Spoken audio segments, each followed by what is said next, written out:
왜 그렇습니까? 안식일에 예수님이 환자를 고쳤다는 거예요. 안식일을 범했을 뿐만 아니라 게다가 하나님을 자기 아버지라고 공공연하게 주장함으로써 하나님과 자기를 동등되게 여겼다는 거예요. 그래서 가만둘 수 없는, 살려둘 수 없는 자다라고 했다는 것이죠.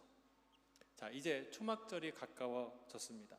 유대인의 3대 절기죠. 3대 절기가 뭐가 있습니까? 세 개는 우리가 알아야 돼요. 첫째는 유월절, 둘째는 오순절, 셋째는 초막절, 장막절이라고도 하죠.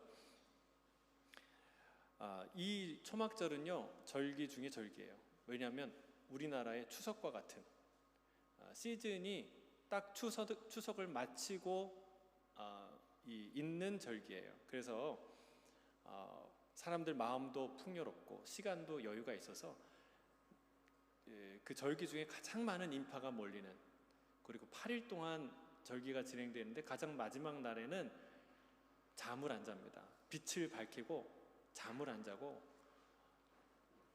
춤추고 노래하고 악기를 연주하는, 말 그대로 행진하고 그러는 진짜 축제의 날이에요. 그러니까 우리 성경에 보면 예수님이 어려서부터 가족들과 함께 절기를 지키러 예루살렘에 올라가는 장면을 보지 않습니까?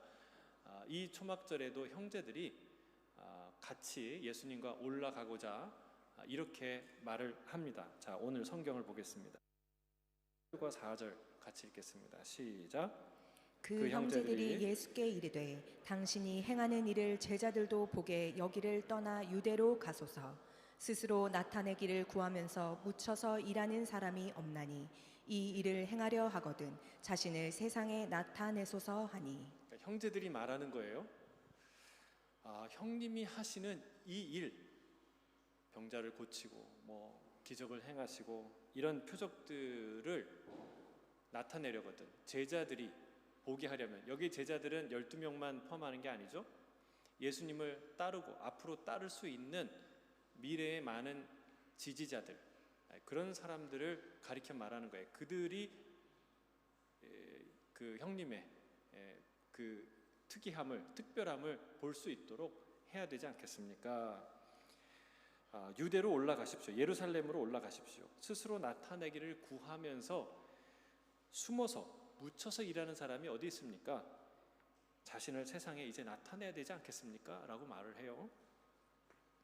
지극히 옳은 말이고 상식적인 말입니다. 여러분, 우리가요 다 말은요 바른 말 합니다. 허튼 얘기 안 해요. 할 말 해요. 그렇죠?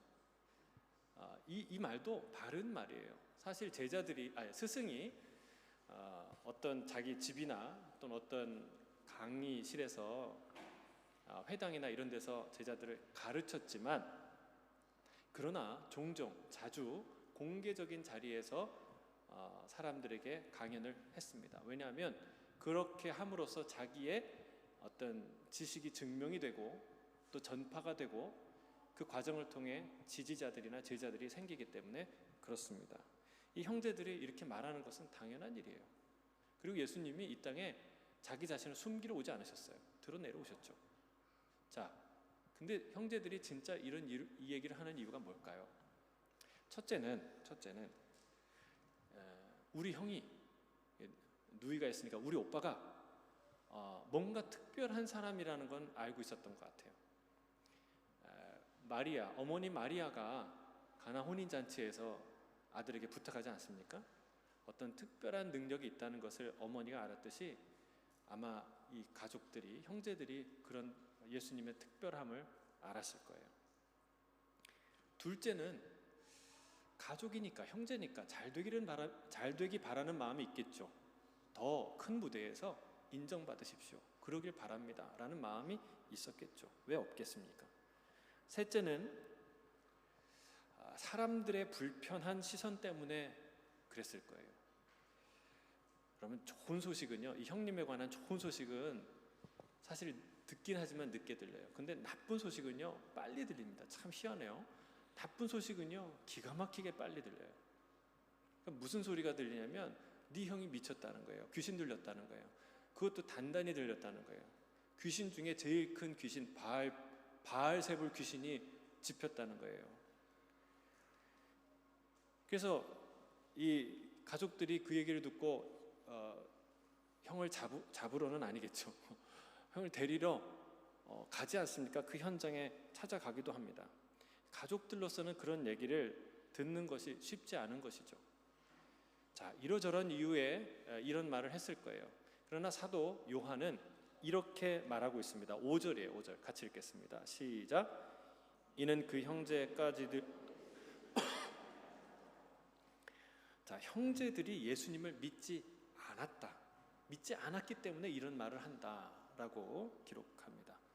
그럼 우리 형 공부 잘하지, 똑똑하지, 잘났지 이렇게 아는 것과 우리 형을 믿는 것은 달라요.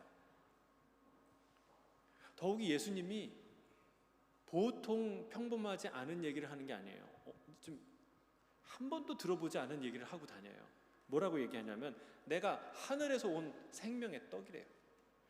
그리고 나를 먹고 마시는 자마다 영생을 얻을 거라고 얘기해요. 그리고 나를 먹고 마시는 자는 내가 그를 마지막 날에 다 살릴 거라고 얘기하는 거예요. 이거는 어디에서 듣도 보도 못한 얘기예요. 여러분, 형을 알고 형을 믿지만 구세주로 믿는 것은 아니었다는 거예요. 어머니의 아들로서는 믿고 신뢰할 수 있지만 하나님의 아들로서는 믿을 수가 없다는 얘기예요. 그리고 오늘 본문을 자세히 보십시오. 뭐라고 얘기하냐면 형제들이 예수를 믿지 않았다라고 말하지 않고 뭐라고 얘기해요? 형제들까지도 믿지 않았다. 여러분, 이런 표현을 눈여겨 보시길 바랍니다. 이게 이 성경의 맥락을 이해하는 굉장히 중요한 단서들이에요. 그러니까 무슨 얘기냐면 예수님을 믿지 않는 사람이 주변에 수두룩했는데 심지어는 그 가족, 그를 잘 아는 형제들까지도 믿지 않았다는 얘기예요. 그럼 누가 예수님을 믿지 않았을까요? 믿지 않는 사람들을 한번 살펴볼까요? 멀리 갈 필요도 없어요. 자, 5장부터 한번 생각해 보면 첫째, 누가 예수님을 믿지 않았습니까? 예루살렘에 있는 유대인들이 믿지 않았어요.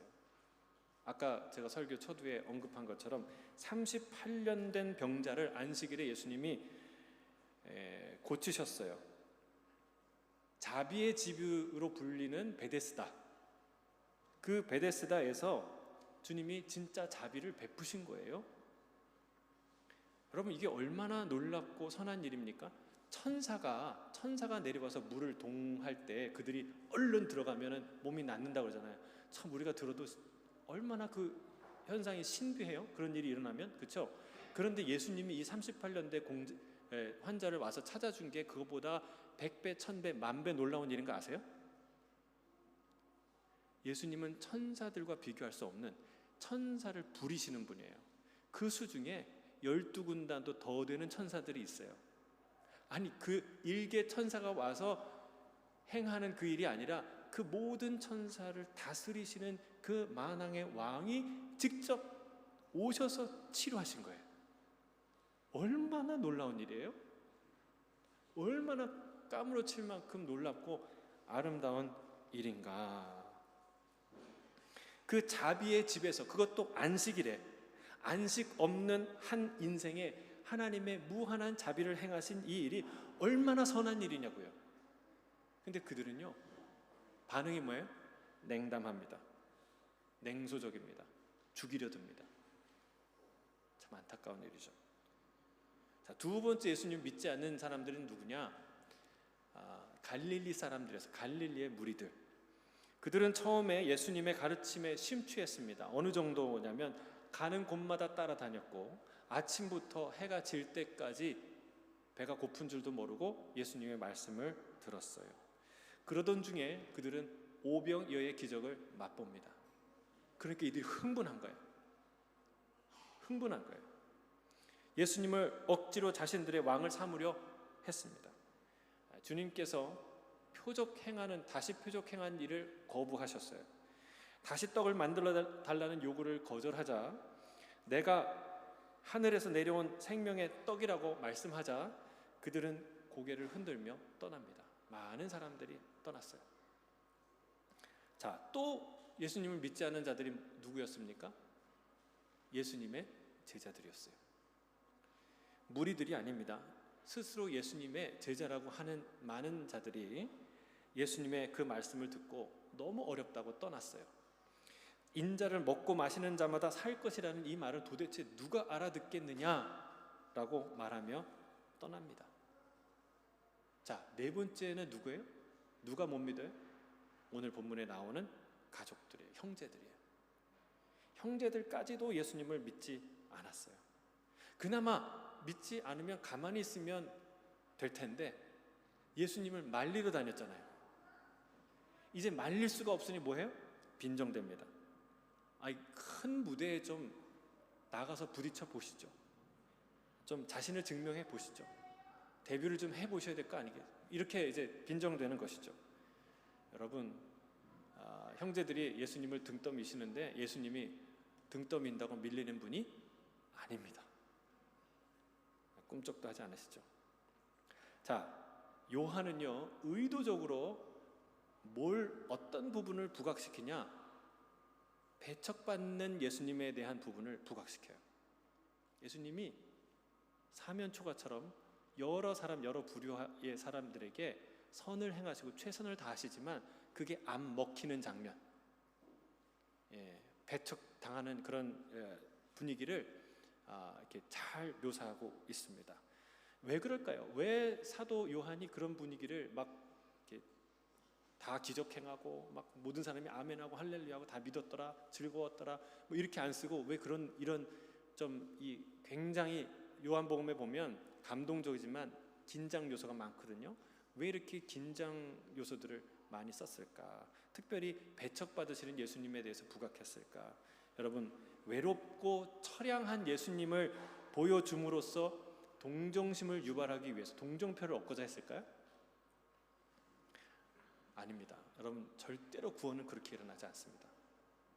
이게 사순절인데 우리가 십자가를 묵상할 때 여러분 그 태도나 그 입장에 있어서 착각하면 안 돼요. 예수님이 이렇게 고난 받으셨으니까, 불쌍하시니까 내가 정말 예수님을 믿어드려야 되겠다, 좀 기도를 해드려야 되겠다, 좀 사랑을 해드려야 되겠다, 이렇게 이건 착각이에요. 여러분, 구원은 그렇게 일어나지 않아요. 성경은 그걸 말하는 게 아니에요. 여러분, 동정과 사랑이 다르죠? 동정과 사랑이 다른 것 이상으로 동정과 믿음은 더 달라요. 성경은 불쌍한, 고난받는 아프신 예수님을 통해서 야, 제발 좀 이 하나님 믿어다오, 이렇게 말하는 게 아니라는 거예요. 주님은 홀로 그 많은 상대를 상대하십니다. 당길 자는 당기고, 좀 거리를 둘 사람은 거리를 두시고, 주변에 너무 많은 반대, 많은 빌런들 때문에 겁에 질려 하시거나 주저하시는 예수님의 모습은 찾아볼 수 없습니다. 예수님이 처한 상황 자체는 딱했어요. 정말 어디 하나 마음 붙일 곳이 없고, 그렇죠? 제자들이라고 12명 따라다니는데 얼마나 우리가 보기 한심해요, 그렇죠? 여러분, 인자는 머리 둘 곳이 없다. 그게 예수님의 현 주소였어요. 그러나 그런 상황에서 주님은 언제나 이 상황을 주도하십니다. 이끄십니다. 적재적소에 나타나셔서, 어김없이 나타나셔서 폭탄을 터뜨리듯이 그들의 정신과 영혼을 뒤흔드십니다. 이게 예수님의 모습이에요. 자, 이 주변에 예수님을 믿지 않는 자들과의 갈등을 상징적으로 표현한 것이 바로 요한복음 1장 서론이죠. 사도 요한은 서론부터 아주 분명히 이 싸움에 대해서 말하고 있습니다. 요한복음 1장 9절에서 11절에 같이 한번 읽어보겠습니다. 시작. 참빛 곧 세상에 와서 각 사람에게 비추는 빛이 있었나니 그가 세상에 계셨으며 세상은 그로 말미암아 지은 바 되었으되 세상이 그를 알지 못하였고 자기 땅에 오매 자기 백성이 영접하지 아니하였으나. 이 갈등의 원인이 뭐냐면 빛과 어둠의 충돌이라는 거예요. 참 빛이 이 땅에 오셨어요. 그것도 어디예요? 자기 땅에 오셨어요. 근데 누가 반대해요? 자기 백성들이 반대합니다. 세상은 그 참빛을 반기지도 않았을 뿐만이 아니라 거부하고 무시하고 그리고 심지어는 대적합니다. 예수님이 아주 분명하게 얘기했어요. 8장 49절에 너희가 나를 무시하는도다. 우리 주님이 무시당할 분입니까? 근데 그들은 무시했어요. 왜 그랬습니까? 어둠을 빛보다 더 사랑했기 때문에 그렇습니다. 자신의 어둠이 악이 드러날까 봐 빛으로 나오지 않은 것이죠. 이 모든 갈등의 본질은 빛과 어둠의 충돌이라는 것을 우리가 이해해야 돼요. 그러니까 이 사도 요한이 서론대로 쓰고 마음대로 쓴 게 아니라 이 서론의 전제들과 이야기들을 아주 치밀하게 묘사하고 구성해서 이 이야기를, 예수님 이야기를 펼쳐나가고 있다는 것을 우리가 알 수 있어요. 이 긴장, 어둠과 빛의 긴장이 잘 묘사되고 있다는 사실입니다. 사람들이 예수님께 뭐라고 얘기했냐면 당신 귀신 들린 거 아니냐, 귀신 들렸다고 사람들이 얘기했어요. 귀신을 막 쫓아내고 기적을 행하니까 이거 제정신으로 하는 거 아니다, 귀신의 힘을 빌려서 하는 것이다 라고 나름대로 그 사람들이 지어낸 그리고 악의적으로 만들어낸 그런 변명들이죠. 하지만 예수님께서 진실을 드러내실 때 그 말을 또 그들이 인용합니다. 뭐라고 얘기하냐면 예수님이 너희가 나를 죽이려 하는도다 말했어요. 여러분 이 말을 예수님이 왜 얘기하셨을까요? 진실을 드러내는 거예요. 이 사람들이 말은 율법을 얘기하고 하나님을 얘기하고 깔끔하게 뭔가를 얘기하는 것 같고 종교적인 것 같지만 사실은 그들의 의도는 뭐예요? 죽이려는 거예요. 예수님이 그 진실을 드러내는 거예요. 그러니까 뭐라 그래 이 사람들이? 거봐라, 너 미친 거 아니냐? 우리가 한 말이 맞지 않았냐? 아니 도대체 누가 너를 죽이려고 한다는 거냐? 너 귀신 들린 거 맞는 거 아니냐? 이렇게 얘기하는 거예요. 그러니까 예수님이 마치 조현병 환자처럼 이랬다 저랬다 두려움에 쌓여있는 그 어떤 연약한 자처럼 그렇게 이미지 메이킹을 하는 거예요. 참 얼마나 간사한, 얼마나 위선적인 어리석은 모습입니까? 진실은 그렇지 않습니다. 주님은 그들을 단 한 번도 두려워하신 적이 없으십니다. 이 갈등의 현상과 본질이 무엇인지 정확히 드러내시는 거예요. 예수님이 아니면 그들의 위선을 간파할 수 있는 사람이 없었어요. 그들 안에 살의 폭력성을 간파할 수 있는 사람은 없었어요. 여러분 유대인들과의 갈등은 단지 말싸움이 아니라는 거예요. 심한 말싸움이 아니라는 거예요. 교리 다툼이 아닙니다. 빛이 어둠에 드리웠을 때 일어나는 현상이에요. 그러니까 우리가 이 소독약을 상처 부위에 떨어뜨렸을 때 일어나는 그 따가움, 아픔, 그런 반응들이 지금 일어나는 거예요. 빛이 어둠에 비쳤을 때 어둠이 발악하는 것이죠. 빛을 없애려고 하는 어둠의 저항입니다. 누군가는 죽어야 끝나는 그런 심각한 상황이죠. 그래서 예수님이 6절, 7절 이렇게 말씀하는 거예요. 같이 읽겠습니다. 시작. 예수께서 이르시되 내 때는 아직 일지 아니하였거니와 너희 때는 늘 준비되어 있느니라. 세상이 너희를 미워하지 아니하되 나를 미워하나니 이는 내가 세상의 일들을 악하다고 증언함이라. 예수님은 입술로만 하나님을 사랑한다는 종교인들을 향해 가차 없이 꾸짖는 분이셨어요. 그러나 입에 불평을 달고 사는 분은 아니었어요. 여기 오늘 보니까 내가 세상의 일들을 악하다고 증언했다라고 말하는데 입만 열면 세상 비평하고 불평하고 그런 분이셨습니까? 아니요. 세상 비판하지 말라고 말씀하셨어요. 죄악을 용기 있게 선포하시기는 하셨지만 그러나 투덜대는 분이 아니었죠. 빛이신 주님이 나타나시자 어둠이 그 정체를 드러내는 거예요. 여러분 생각해 보세요. 안식일에 선을 베푸셨어요. 38년 된 병자를 고치셨어요. 그런 선을 베푸시자 뭐가 드러납니까? 율법주의자들의 그 위선과 폭력성이 그대로 드러나는 거예요. 숨기고 있었던, 가려져 있던 그들의 거짓이 다 낱낱이 드러나는 거예요. 왕이 이 땅에 오셨는데 자기 땅에 오셨는데 그 왕을 맞이하는 자가 없습니다.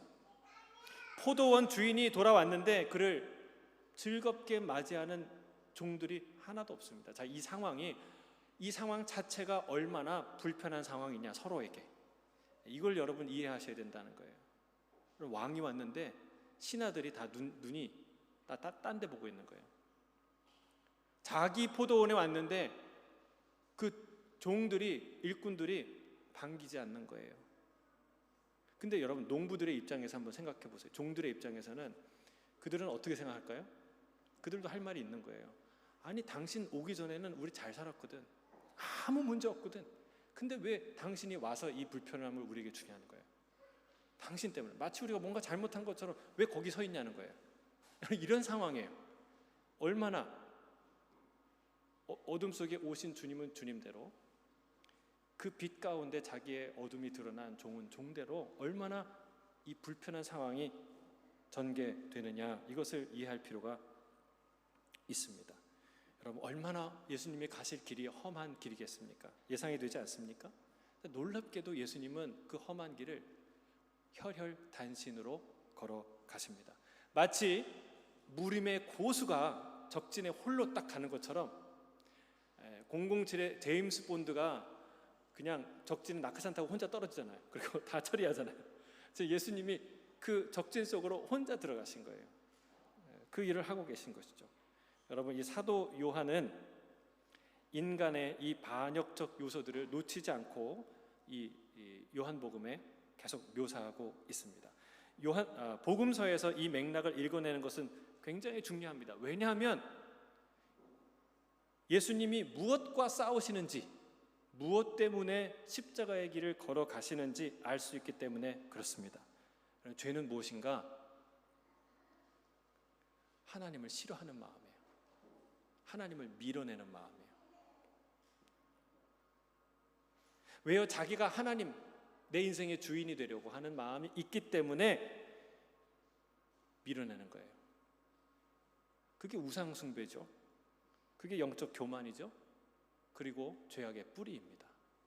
제가 요즘 십계명을 우리 원암성에서 다시 암송하면서 또 내 마음에 깨닫게 되는 한 가지 구절이 있었어요. 우리 같이 한번 읽어볼까요?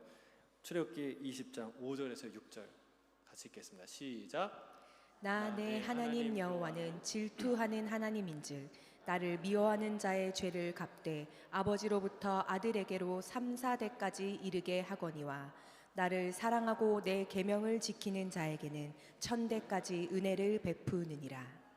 자, 모든 계명 중에 대부분의 계명은 짧게 언급하셨어요. 근데 이 부분에서 이 얘기를 하십니다. 여러분, 잘 들어보세요. 잘 생각해 보세요. 제가 스스로 질문한 거예요. 하나님이 미워하시는 게 뭔가요? 하나님이 싫어하시는 것.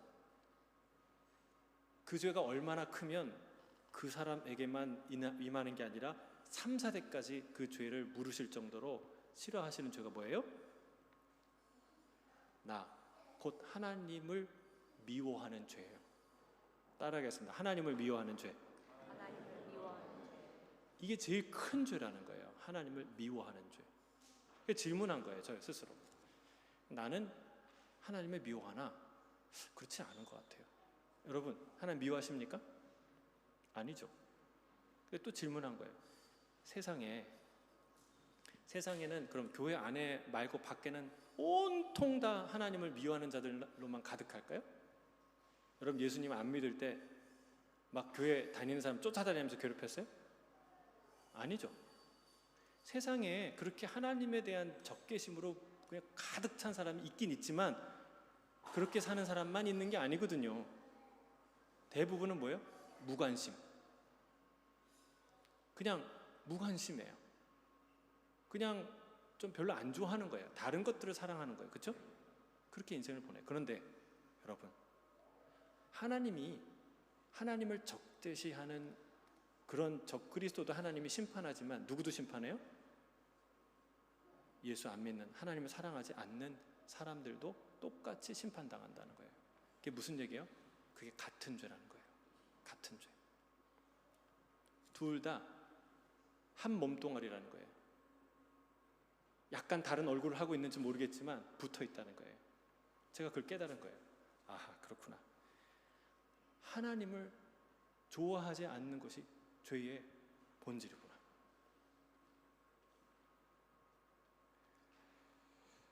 여러분, 미워한다는 말은 사랑하지 않는다는 말이에요. 지극히 거룩하실 뿐 아니라 사랑이 충만하신, 사랑 자체이신 그 분을 사랑하지 않는 것이 죄입니다. 영원한 사랑으로 나를 이끄신 분, 내 생명과 인생의 모든 것을 주신 분, 십자가에서조차 죄인들을 위해 중보를 들이신 그 분을 우리는 사랑하지 않는다는 거예요. 대신 다른 것을 사랑합니다. 여러분, 세상에는요, 미치도록 사랑할 만한 것이 많아요. 사람도, 사랑도, 먹는 것도, 입는 것도, 운동도, 여행도, 낚시나 골프 같은 취미도, 비즈니스도, 공부도, 성취도, 돈도, 미치도록 좋아할 것들이 세상에는 가득해요. 여러분, 그러나 그 모든 것이 우리 주님과 비교할 만한 것인가요? 그렇지 않죠.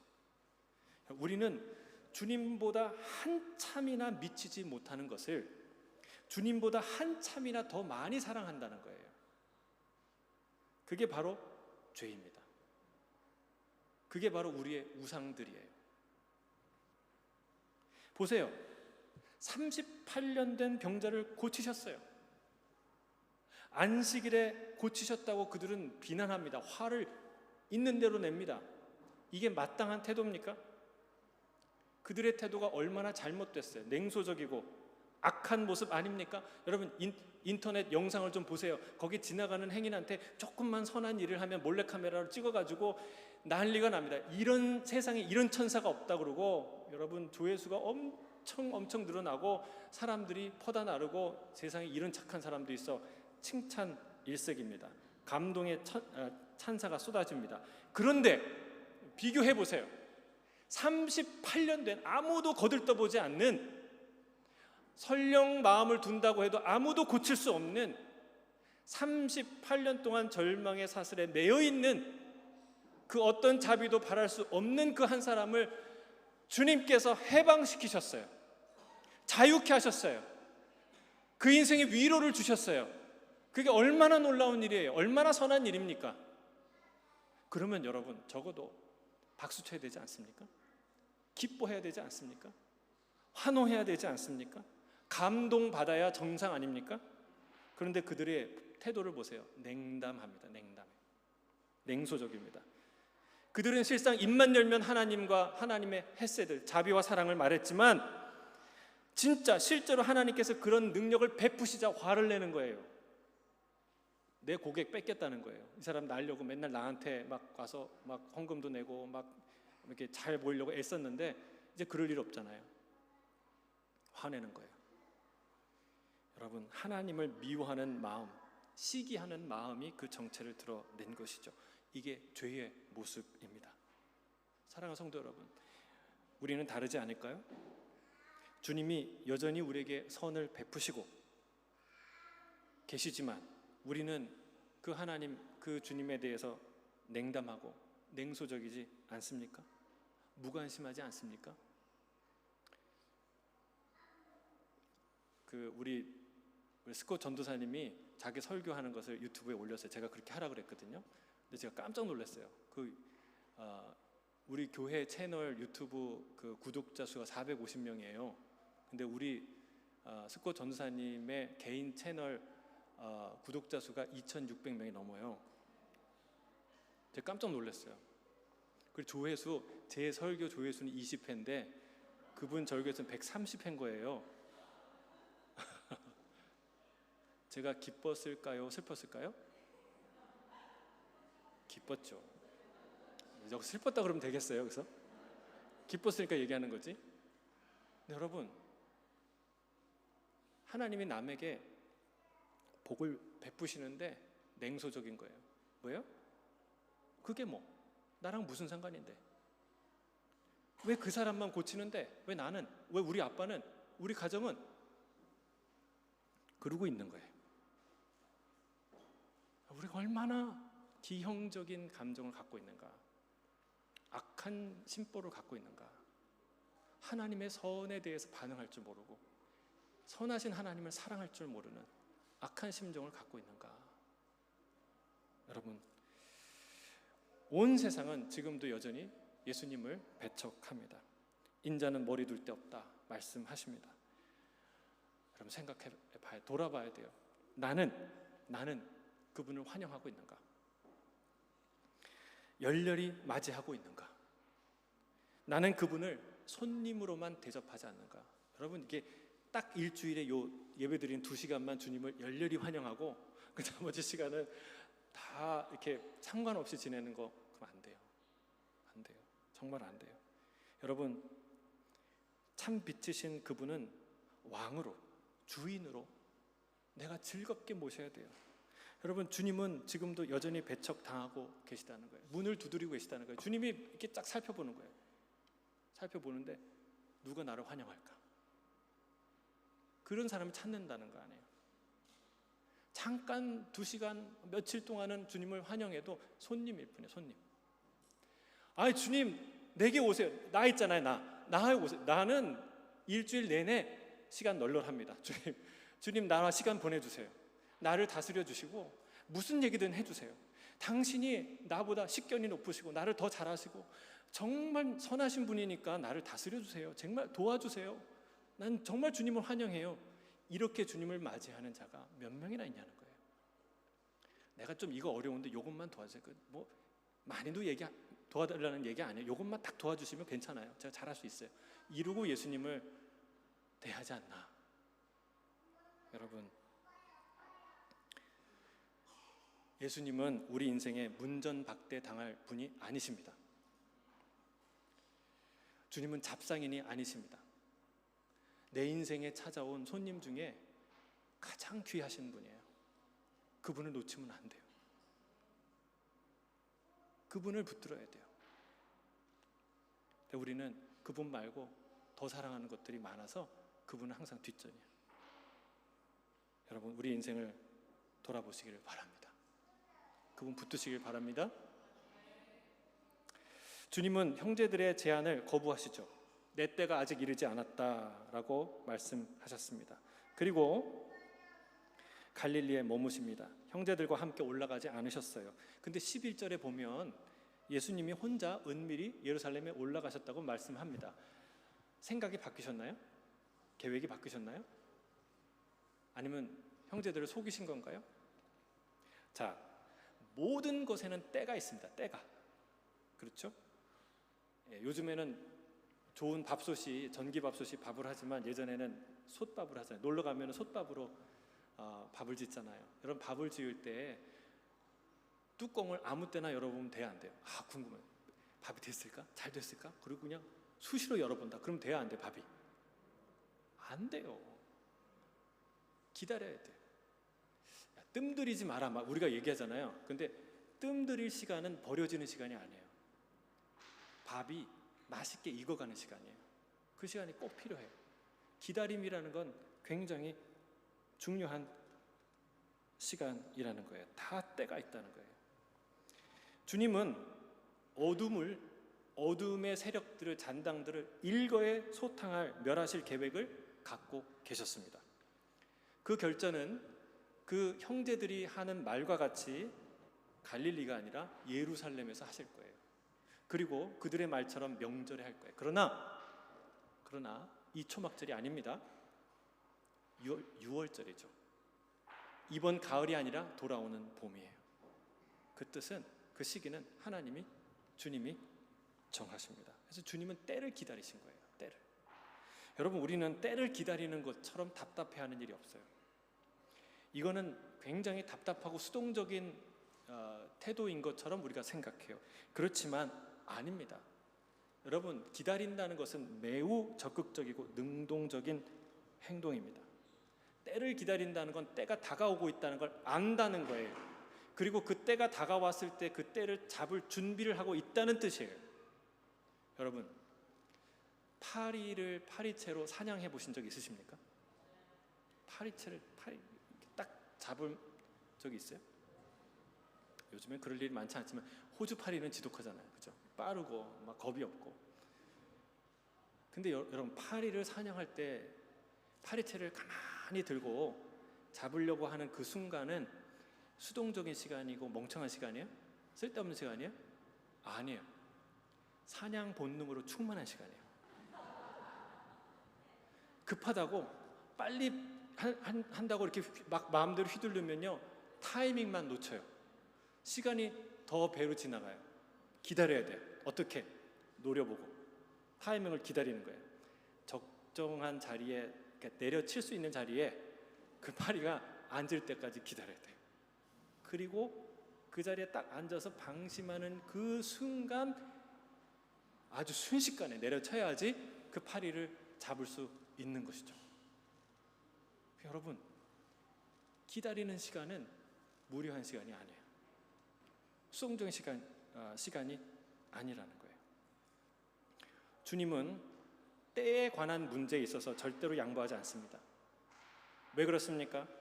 통치와 주권의 가장 중요한 요소가 바로 때, 시간이기 때문에 그렇습니다. 여러분, 전쟁할 때 진격해야 될 때가 있고 그 진격을 멈춰야 될 때가 있어요. 나라를 통치할 때 금리를 올려야 될 때가 있고 금리를 낮춰야 될 때가 있어요. 여러분, 그거를 통제하고 결정하는 것이 바로 주권입니다. 여러분, 하나님이 하나님 되시려면 절대로 양보할 수 없는 게 바로 그거예요. 여러분, 우리가 내가 사실 은행빚이 많은데 좀 금리를 좀 낮춰주시죠, 막 애원했어요. 근데 제가 그래, 너 딱하니까 네가 결정해, 그래 내가 봐줄게, 이러면 돼야 안 돼요? 그럼 나라 말아먹는 거죠. 절대로 그러면 안 돼요. 하나님이 하나님 되신다는 것은 때를 다스린다는 거예요. 근데 반대로 죄의 특징은 뭐냐? 그 때를 내 마음대로 조종하고 싶다는 거예요. 그게 죄의 특징이에요. 오늘 예수님의 반대자들을 보세요. 다 때에 관한 자신의 주장을 강력하게 하고 있어요. 안식일에 왜 병자를 고치냐는 거예요. 다른 때도 많은데 왜 굳이 안식일에? 또 왜 지금은 전과 같이 똑같이 오병이어 기적 못하냐는 거예요. 지금 우리를 위해서 왜 못하냐는 거예요. 지금 또 왜 지금 당장 예루살렘에 올라가서 자신을 증명해 보지 못하냐는 거예요. 지금 가라는 거예요. 그럼 다 죄는 뭐냐면 그 때를 자기의 뜻에 맞게 좌지우지하라는 거예요. 여러분, 교묘히 믿음이라는, 신앙이라는 이름으로 하나님의 때를 움직이려는, 그러니까 하나님의 응답은 꼭 40일 새벽 기도 끝나는 그날 임해야 돼요. 그 안에 임하면 더 좋고, 그 다음에 임하면은 하나님 나를 안 들어주신 거예요. 안 사랑하시는 거예요. 여러분, 이런 어리석음이 어디 있습니까? 여러분, 때는 누구한테 있다고요? 하나님께 있다는 거예요. 여러분, 때에 대해서 하나님이 가장 정확하게 아신다는 걸 아셔야 합니다. 아멘이세요? 하나님 나를 잘 아세요. 가장 잘 아세요. 그래서 나의 때를 하나님이 가장 정확하게 아세요. 믿음이란 시간이, 때가 하나님께 속한 것임을 고백하는 거예요. 이거는 수동적이거나 나태한 태도가 아닙니다. 오히려 정신을 바짝 차려야 할 수 있는 태도예요. 군기가 바짝 든 군인처럼, 사장을 수행하는 수행 비서처럼 정신을 차려야 됩니다. 항상 그분을 주목하고 있어야 합니다. 항상 준비가 되어 있어야 합니다. 그분이 부르시면 당장 출발할 준비가 되어 있어야 돼요. 비서는요, 준비가 되어 있어야 돼요. 사장님이 다음 스케줄이 뭔지 알고 있어야 돼요. 누구를 만나는지, 어디 가서 만나는지, 무엇을 타고 갈 수 있는지, 거기에 필요한 서류가 무엇인지 알고 준비하고 있어야 돼요. 그래서 사장이 문 열고 나와서 가자 그러면 바로 일어나서 그리고 갈 수 있는 준비가 다 되어 있어야 하는 거예요. 여러분, 그게 예수님 따라간다는 거예요. 하나님의 때를 기다린다는 거예요. 사랑하는 성도 여러분, 하나님을 기다린다는 것은 수동적인 일이 아닙니다. 그 때가 오고 있다는 믿음을 붙들고 있어야 합니다. 오늘 예수님처럼 그 때를 위해 함부로 움직이지 않아야 합니다. 형제들의 충동 때문에 흔들리거나 예정을 바꾸거나 해서는 안 된다는 거예요. 묵묵히 자기에게 맡겨진 길을 가야 합니다. 그때가 오면 지체하지 않고 붙들 준비를 해야 합니다. 예수님은 우리의 깨어있는 자의 표본이십니다. 예수님처럼 믿음으로 자신의 때를 바라보며 주님의 때를 바라보며 적극적으로 준비가 된 저와 여러분이 되시기를 주의 이름으로 축복합니다. 아멘. 기도하겠습니다. 사랑하는 주님,